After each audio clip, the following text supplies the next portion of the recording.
Tulad ng ibang mga lugar, may mga makapanindig balahibong kwento sa Baguio. Hindi lang dahil malamig ang klima roon, kundi dahil may ilan daw mga establishmento na may malagim na kasaysayan.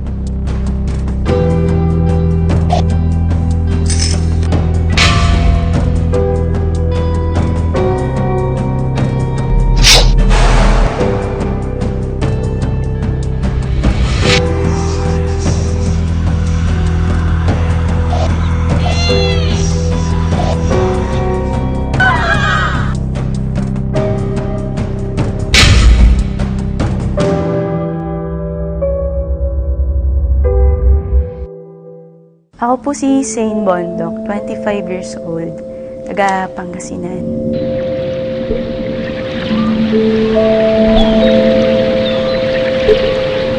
Noong March 4, 2015 po, nag-file po ako ng vacation leave kasi po stress po sa trabaho.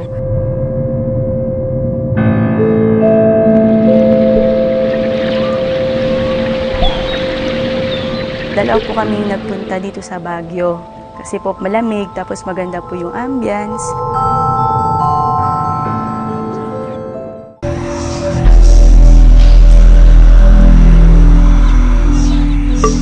Pagdating namin dito sa Diplomat Hotel, pagkapasok ng gate, medyo mabigat po yung feeling na mararamdaman mo yung lungkot kagad ng lugar.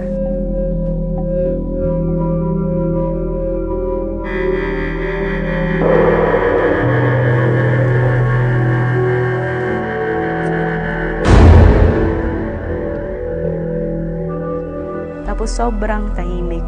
Kasi alas 4 na yun ng hapon. Sasara sila ng alas 5.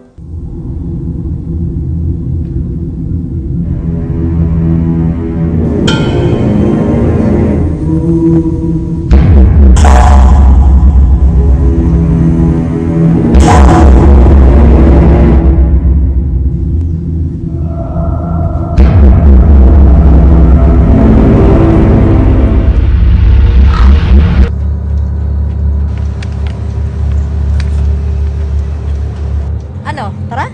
Teka lang, parang iba yung pakiramdam ko dito eh. Ano ka ba? Magpipicture lang naman tayo, tara na. Ma'am, alas 4 na ho. Last ikot na ho yan. Hanggang alas 5 lang ho kami. Dapat wala na hong tao. Sige po. Sabi po nung guard, bilisan nyo lang po yung pag-ikot o pagbisita po dyan kasi hanggang alas 5 lang po. So, pumasok po ako, nagpaiwan po yung kasama ko sa lobby. Kahit na hindi ko pa po nakita yung mga pictures po sa loob. Na-imagine ko po, anong klaseng buhay o sino-sino yung mga naging comfort women dito. Kung yun ba ay yung mga nakatira lang dito o pinupulot na lang kung saan-saan. Kung anong feeling nila kasi dito na rin sila pumanaw. Tapos po nandun na kami sa loob. Kinuhanan ko po ng video tong lugar, 360 degrees angle po. Pagmula pataas, pababa, para po ipakita sa mga Facebook friends ko po yung itsura nung Diplomat Hotel po dito sa loob. Habang kinukuhanan ko po yung video dito po sa loob, parang ang dami pong nakatitig sa akin na hindi ko po maiwasang hindi tumingin sa mga bintana. Na parang gusto ko na lang po matapos yung pagkuha ko po ng video, kaya saglit lang po yun.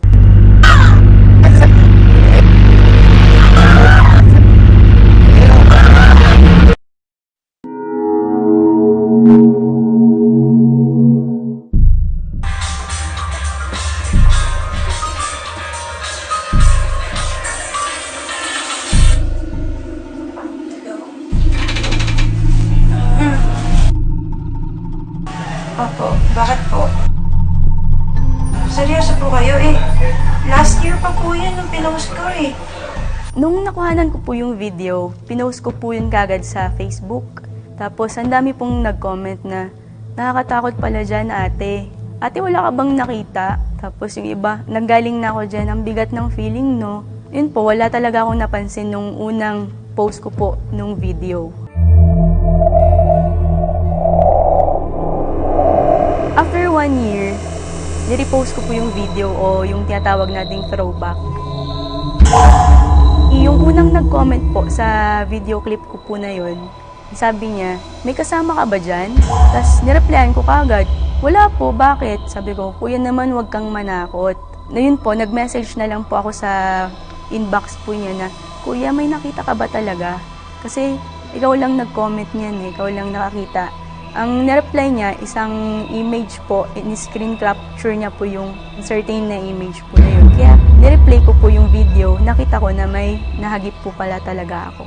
Pinost ko po yung video po dun sa isang paranormal activity page po. Tapos ang daming nag-comment na yung image parang nakatalikod na madring malungkot. Na ang dami pong nag-comment na oo nga, na kahit tinignan nila kung edited ba,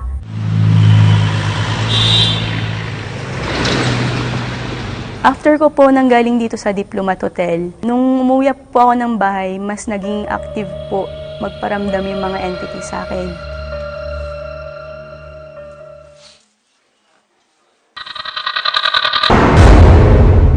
Nung pinigit ko po yung mata ko, meron pong humimas sa pako po. Na ang paghimas niya is very soothing, na ang akala ko ay binibiro lang po ako nung kasama ko. Tapos po may kumatok. Nung pagkabukas po ng pinto, andun po pala yung kasama ko sa labas. Saan ka galing? Ha? Di ba nagpaalam ako sa'yo na may lakad kami after work? Ha? Pagkagaling ko po ng Diplomat Hotel, pag-uwi ko po ng bahay, nanaginip po ako ng nakabukas ang mata ko.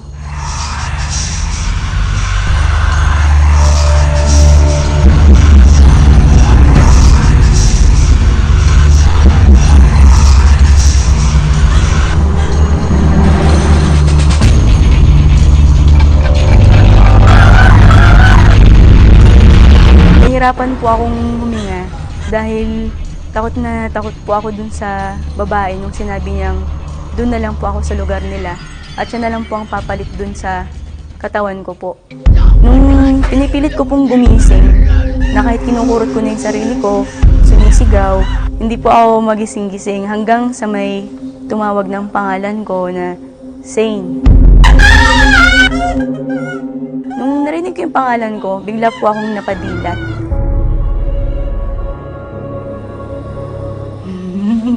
Aglit lang. Wala mo.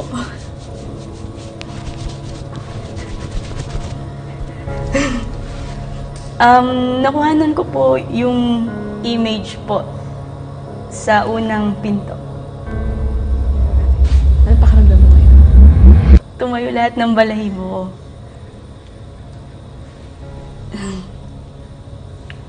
Tapos na ba? Nararamdaman mo ba siya ngayon? Opo. Nakatitig sa 10. Kasi dito naman talaga yung spot niya. Ayan na. Gusto ko nang lumabas. Bakit? Kanina pa nakatingin pala yung buko eh. Buong katawan hanggang anit.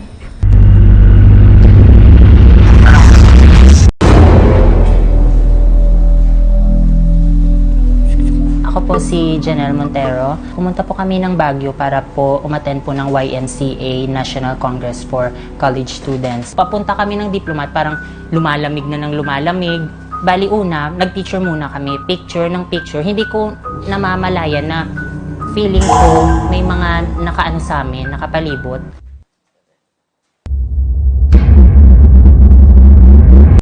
Nilibyo ko lahat yung mga picture ko. Sabi ko sa kanila, guys, feeling ko may nakunan ako. Pinakita ko sa kanila, sabi nila, parang ito yung madre na nasa picture o isa siya sa doon sa madre sa picture.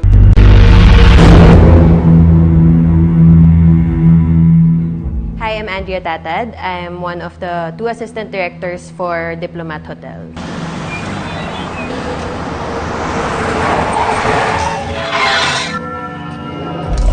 Handa ako na meron akong maramdaman, may makita.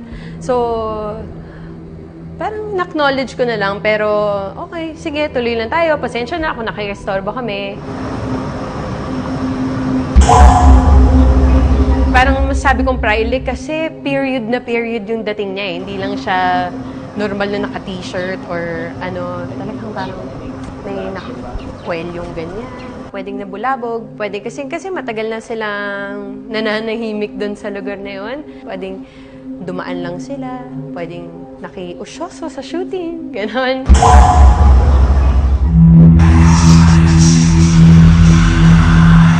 Bumalik po ako noong April 2016 para i-confirm po kung totoo po yung nakuhanan kong video. Sir, excuse me po. May tatanong lang po sana, sir. Ano po yun, ma'am? Kasi po, galing po kami ng friend ko dito last year. Tapos meron po kaming nakuhaan sa video dito sa phone ko. Ito yun. Nakita ko na rin dito eh. Pero hindi ko siya kilala. Tinanong ko po yung guard kung ano po yung mga nararamdaman niya dito sa hotel at pinakita ko po yung image po sa cellphone ko po. Ang una niyang sinabi, oo, siya yung sumusunod sa akin, siya yung madreng pag pinansin mo, lalo kanyang susundan hanggang makauwi ka.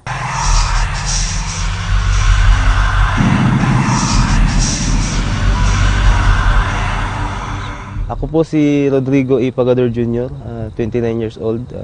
2 taon na po akong gwardiya at 1 taon na akong nagbantay sa Diplomat Hotel. Teka sir, linawin ko lang. Ang sabi nyo, alas 5 ng hapon, dapat wala ng tao dito. Dapat sarado na. Pagpasok na alas 5, dapat wala ng tao dito. Magdamag talaga ako dito, sir? Oo, kaya mo ba? Oo naman, sir. Trabaho to eh. Nung sinabi po sa akin na mag-duty ako dito sa Diplomat Hotel, medyo nag-alangan po ako at medyo natakot. Kasi nga po may mga kwento-kwento tungkol sa mga multo-multo dito.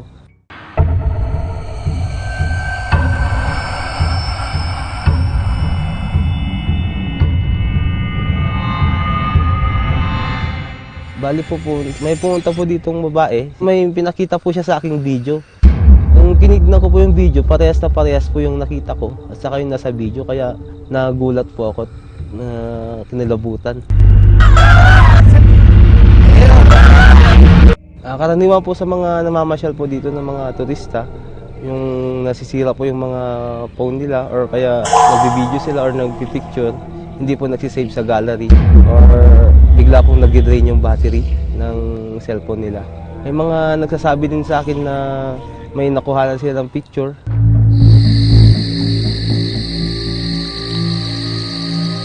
Pag may nagtatanong po sa akin tungkol sa mga naninirahan ditong mga multo, sabi ko lang po, nasanay na po sa tao kasi araw-araw naman po na may namamasyal na po dito. Tsaka parang nakikipaglaro na lang po sila. Tsaka hindi naman po sila nananakit. Sabi po nila may mga nagpapakita daw pong mga bata sa may fountain. Bali yung po yung daw po mga pinugutan ng ulo ng panahon ng hapon.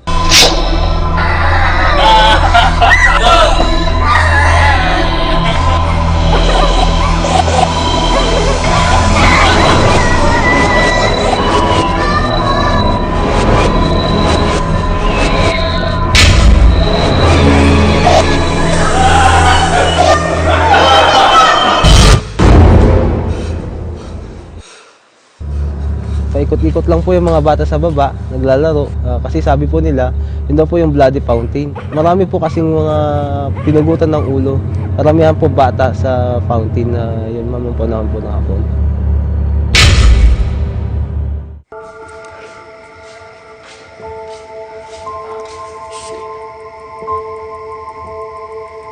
Natandaan ko po yun, December 1, alas 12 po ng tanghali. May mga grupo ng mga taga Manila po na namasyal dito. Yung isa po, sabi niya, hindi na daw po siya papasok.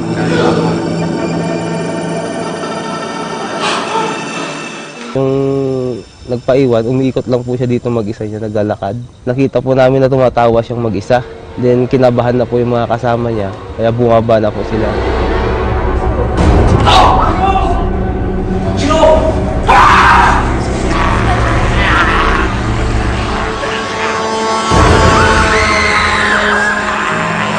Pagbaba po namin sa may lobby, doon na po nang isa yung isang kasama nila. Then nilabas po namin. Magkahiwalay naming in-interview ang security guard na si Rodrigo at ang propesor na si Charles. Hindi rin ho sila magkakilala. Pero kapansin-pansin ang pagkakatugma ng kanilang mga kwento. It was December 1st. Decision na kami talagang lakarin namin pupuntang Diplomat Hotel. Hindi namin malilimutan yung experience namin na yun. Na akalain namin hindi totoo. Akala namin sa libro or sa TV lamang. Gawa-gawa lamang.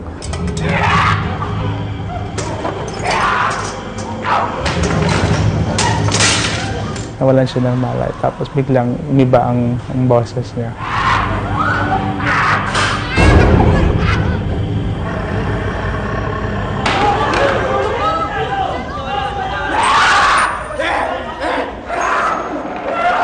Nagsalita po siya ng masingkit na parang boses babae. Sabi niya, kunin niyo yung laruan ko sa itaas, yung sa rooftop daw po. Sabi ko naman, ano po yung laruan mo? Sabi niya, itim na ribbon.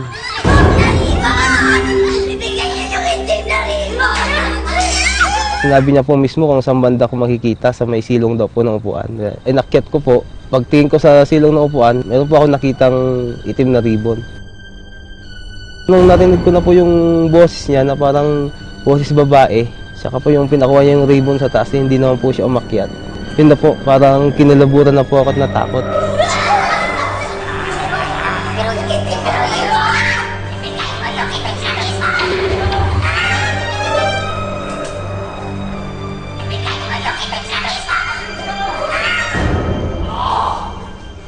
Nung natapos na yung nangyari, yun yung I think nakita namin doon sa second floor na may nagpakita sa bintana na parang batang sumisilip. Close.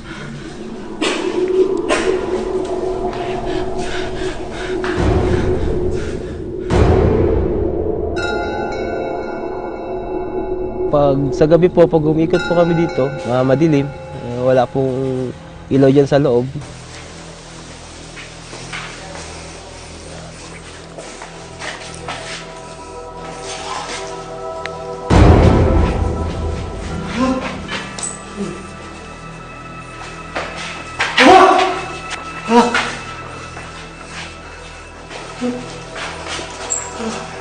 Tuwing gabi po, may nagdadabog, may nalalaglag, parang mga kahoy, saka mga semento po. Pag nakarinig po ako ng ganon, chinecheck ko po sa taas, kasama ko po yung isang kasama ko. Bali, wala naman po kaming nakikita. Buwababa na lang po kami kaagad.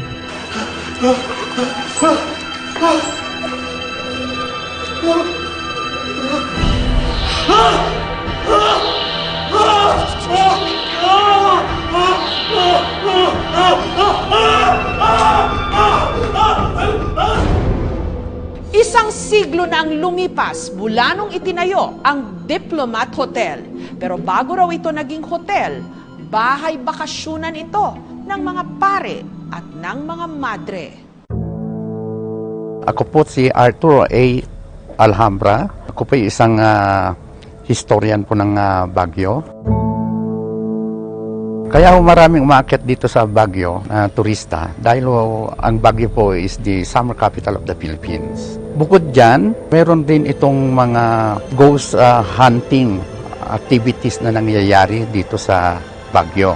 Pero ang pinakasikat na napapasyalan po nila, ito pong Dominican Vacation House or they call it the Dominican Castle. 1913 to 1915, bali 2 years po ito na ginawa po ng mga Dominicans. Maakyat ho sila dito para magbakasyon.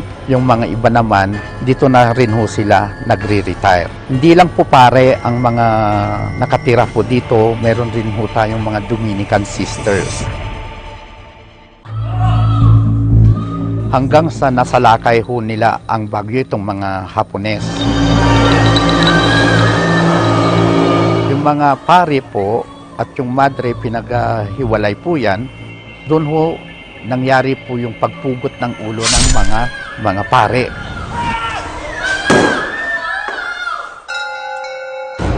Hanggang sa nung natapos po yung digmaan, ni-reconstruct ho nila itong gusaling ito hanggang sa binenta nila ito noong 1972. sa Diplomat Hotel Incorporated. Ang unang-unang general manager po dito, ito po ay isang faith healer, si Mr. Antonio Agpawa. Nagsara itong hotel noong 1984, na-stroke po si Mr. Antonio Agpawa, binawihan po siya ng buhay. Dahil sa malaking utang ng Diplomat Hotel sa Development Bank of the Philippines, ibinalik nga ho ito sa management ng Malacanang.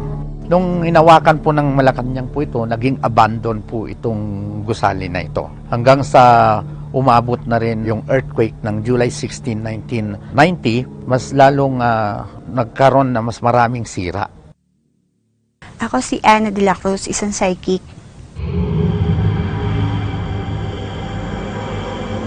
Sa Diplomat, pwede tayong pumasok. Kaso nga lang, huwag mag-iisip ng hindi maganda ha. Parang relax lang. Pag may nakita, dasal. Yun lang po. May bata, babae. Nagtatatakbo siya dito. Babae siya. Ganyan siyang kalaki. Dito oh. Nandito siya ngayon. Umiiyak siya. Nahanap niya yung laruan. Ewan ko kung anong laruan. Nakaupo siya. Nakaganon siya. Tapos nakatingin siya sa atin. May sugat siya rito. Meron dito. Tapos dito. Nagtatakbo na naman. Ito oh, may dalawa ditong madre. Ayan, ito. Yan. May pare, pugot ang ulo, pero hindi niya ulo yung dala niya. Yun ang nagsasalita. Yung madre doon, lagi siyang sumasalubong kapag merong pumapasok dito. Siya yung umaano dun sa may mga sugat. Dito oh, para ang daming higaan. Ayan oh, iba-ibang klase sila. Tapos, pag merong dumaraan na something na parang hapon ba yun na ano, tahimik sila. Itong matandang madre na to, pinahirapan siya eh. Nang hapon, pinahirapan siya. Pag sinundan ka, bago ka bumaba sa bahay or pumunta ka sa isang lugar, magpagpag ka. Kung hindi naman makuha sa pagpag, at syempre, takot na takot ka, asin lang, maligo ka ng isang dakot na asin, mawawala na yon. Ang video na nakunan ni Sane at ang mga litrato namang nakunan ni Janelle na di mano nagpapakita ng anino sa Diplomat Hotel, ipinasuri namin. Wala akong nakitang editing sa photo.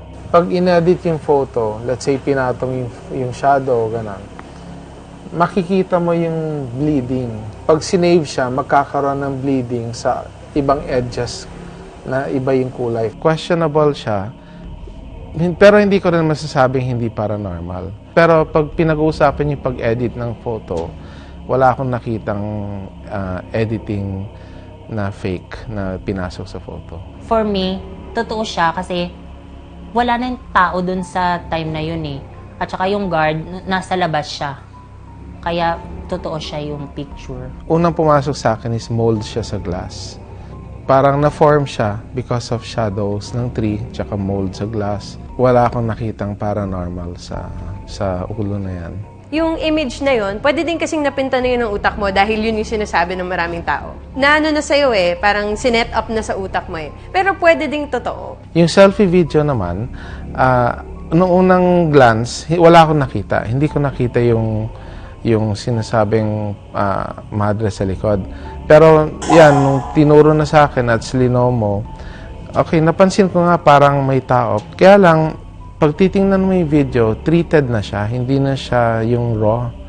Even the girl's face, parang the whole thing has been edited, na treatment na siya. Yung final assessment ko sa video is it's fully edited, it's been altered. So hindi na siya ma-verify na paranormal. Video editor po na ginamit ko nun is yung Viva Video Editor po. Which is wala po siyang feature na pwede kang mag-crop ng certain image at i-paste yun sa isang moving clip. Kaya kahit anong gawin nyo, kahit i-download nyo yung certain na app na yun, hindi nyo yun magagawa. Ang hirap kasi i-verify unless binalikan yung place at shinoot ulit. Or sana may iba silang footage. Ang original file po ng video, na-delete ko na po. Dinilit ko na po yun kasi po ang goal ko lang talaga is makita ng mga friends ko yung structure nitong building. Tsaka wala talaga akong nakita.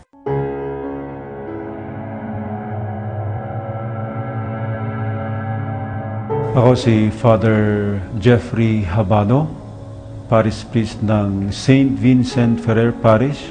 Sakop ng aking parokya, itong place na ito, Diplomat Hotel.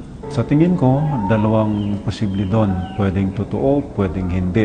Tayo kasi na mga tao, tayo yung nagkoconnect kasi nga may history. Ang intention ng mga kaluluwa na yan ay hindi para sirain tayo or kung ano yung gagawin na masama sa atin.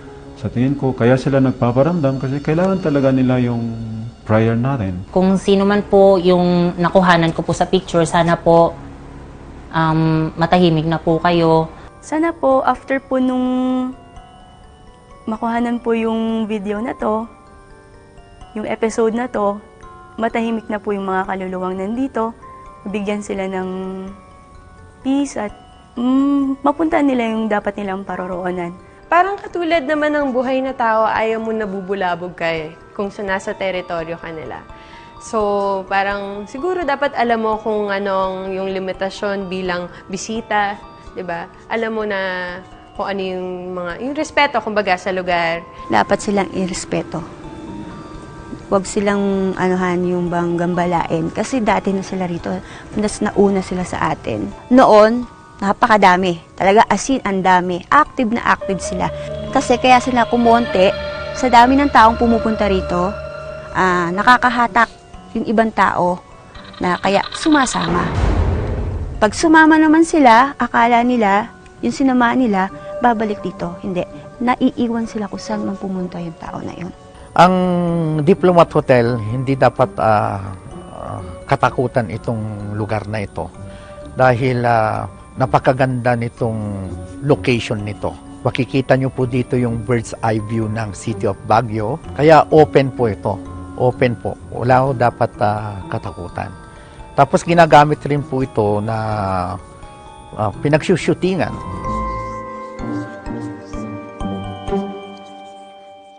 Ako po si Father Matthias Nyare, OP. We always pray them because in the Dominican Order, every Monday is a tradition that we pray for our brothers, sisters who pass away and we offer Mass for them. So because we always pray for them and if they have been a good spirit, they are in heaven, then they pray for us. So we believe that our brothers, sisters of Dominicans are not among those who are holy the people. In the name of the Father, the Son, and the Holy Spirit. Amen. Almighty God, you sent your only Son to rescue us from the slavery of sin and to give to us the freedom of your children. We now pray for our brothers and sisters who comes before you, acknowledge their sinfulness. They have faced temptation and have been tested by the evil one. By the passion of your resurrection of your Son, bring them out of power of darkness with the grace of Christ, make them strong and guide them through life.